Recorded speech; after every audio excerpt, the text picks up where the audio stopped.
Good morning, and how are you today? And grace and peace from our Lord Jesus Christ unto you and to your family. And I hope all is well with you this morning. And this morning I have a question. Are dreads biblical? And the answer is yes. This hairstyle is found in the Old Testament of the Bible. Dreads as we know it today was introduced to the world via the Rastafarian cult from Jamaica.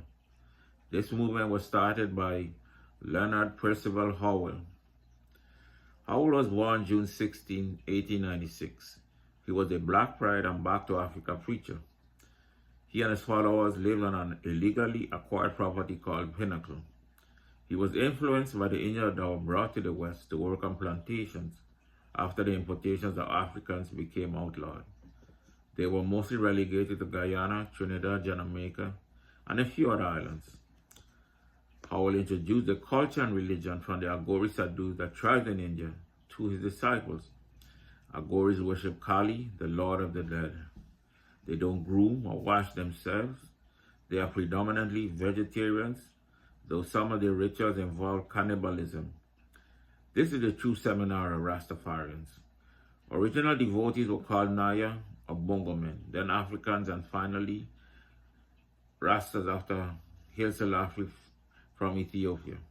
They quote vegetarianism, long hair, and marijuana smoking from verses found in the Bible. Numbers chapter 6 is used as an argument for the long hair. It mentions the vow of the Nazarite. This chapter also gives strict ordinances that after the vow is broken or defiled, the hair had to be cut and burnt with certain offerings and rituals. Elijah is often quoted because he was described as a hairy man. In Old English, hair means to move or be unstationary. 1 Kings chapter 18 verse 12 and verse 26. 2 Kings chapter 1 and verse 8. And Acts chapter 8 and verse 39. Samson is always referred to as an example of this hairstyle. His hair is never described as ungroomed, but that it grew in 7 locks. No one can say what they look like. He was supposed to deliver the Israelites from the yoke of the Philistines' oppression and bondage. He failed miserably by breaking the Nazarite vows that he had to honor. He ate honey out of a lamb's carcass and spent time in vineyards and courted the woman of the people he was to dispose of. Judges chapter 13 to 16 tells of his life.